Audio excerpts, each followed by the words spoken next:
Your Invisible Power by Genevieve Berend. Chapter 8. Why I took up the study of mental science. I have frequently been questioned about my reasons for taking up the study of mental science, and as to the results of my search, not only in knowledge of principles, but also in the application of that knowledge to the development of my own life and experience. Such inquiries are justifiable, because one who essays the role of a messenger and teacher of psychological truths can only be effective and convincing as he or she has tested them in the laboratory of mental experience. This is particularly true in my case, as the only personal pupil of Thomas Troward, the greatest master of mental science of the present day, whose teaching is based upon the relation borne by the individual mind toward the universal creative mind, which is the giver of life, and the manner in which that relation may be invoked to secure expansion and fuller expression in the individual life. The initial impulse toward the study of mental science was an overwhelming sense of loneliness. In every life there must come some such experiences of spiritual isolations as, at that period, pervaded my life.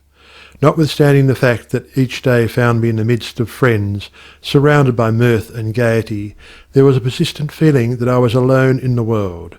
I had been a widow for about 3 years, wandering from country to country, seeking for peace of mind. The circumstances and surroundings of my life were such that my friends looked upon me as an unusually fortunate young woman. Although they recognized that I had sustained a great loss when my husband died, they knew that he had left me well provided for, free to go anywhere at pleasure, and having many friends. Yet if my friends could have penetrated my inmost emotions, they would have found a deep sense of emptiness and isolation. This feeling inspired a spirit of unrest that drove me on and on in fruitless search upon the outside for that which I later learned could only be obtained from within. I studied Christian Science, but it gave me no solace, though fully realizing the great work the scientists were doing, and even having the pleasure and privilege of meeting Mrs. Eddy personally. But it was impossible for me to accept the fundamental teachings of Christian Science and make practical application of it.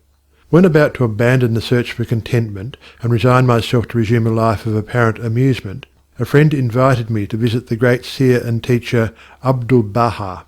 After my interview with this most wonderful of men, my search for contentment began to take a change. He had told me that I would travel the world over seeking the truth, and when I had found it, would speak it out. The fulfilment of the statement of this great seer then seemed to be impossible, but it carried a measure of encouragement, and at least indicated that my former seeking had been in the wrong direction. I began, in a feeble and groping way, to find contentment within myself, for had he not intimated that I should find the truth?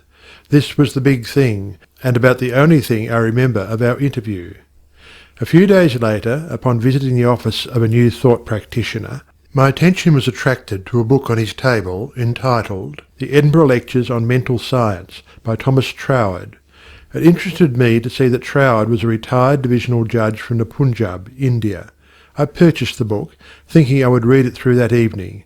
Many have endeavoured to do the same thing, only to find, as I did, that the book must be studied in order to be understood, and hundreds have decided, just as I did, to give it their undivided attention. After finding this treasure book, I went to the country for a few days, and while there studied the volume as thoroughly as I could. It seemed extremely difficult, and I decided to purchase another book of Troward's, in the hope that its study might not require so much of an effort. Upon inquiry I was told that a subsequent volume, The Door Lectures, was much the simpler and better of the two books. When I procured it, I found that it also must be studied. It took me weeks and months to get even a vague conception of the meaning of the first chapter of Door, which is entitled Entering into the Spirit of It.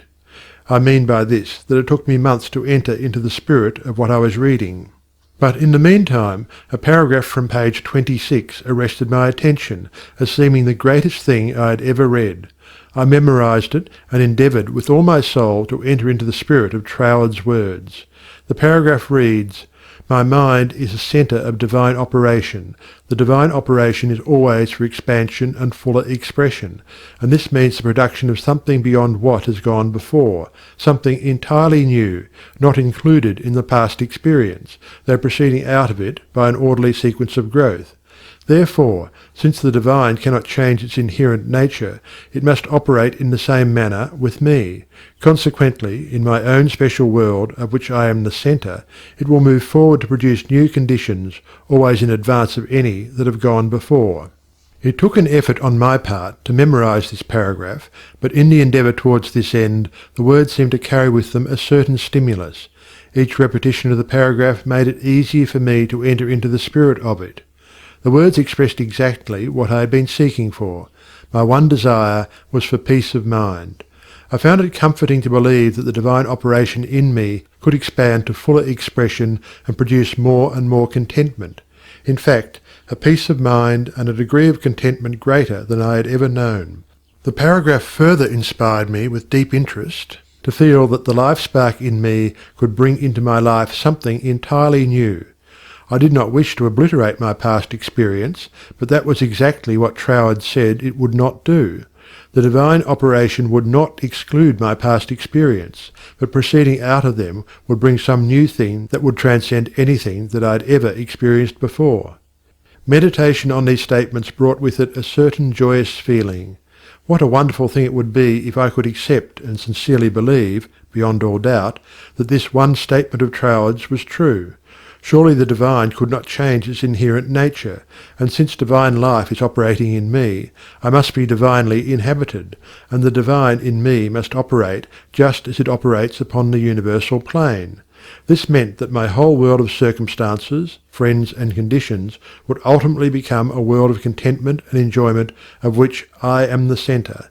This would all happen just as soon as I was able to control my mind, and thereby provide a concrete centre around which the divine energies could play. Surely it was worth trying for. If Troward had found this truth, why not I? This idea held me to my task. Later I determined to study with the man who had realized and given to the world so great a statement. It had lifted me from my state of despondency.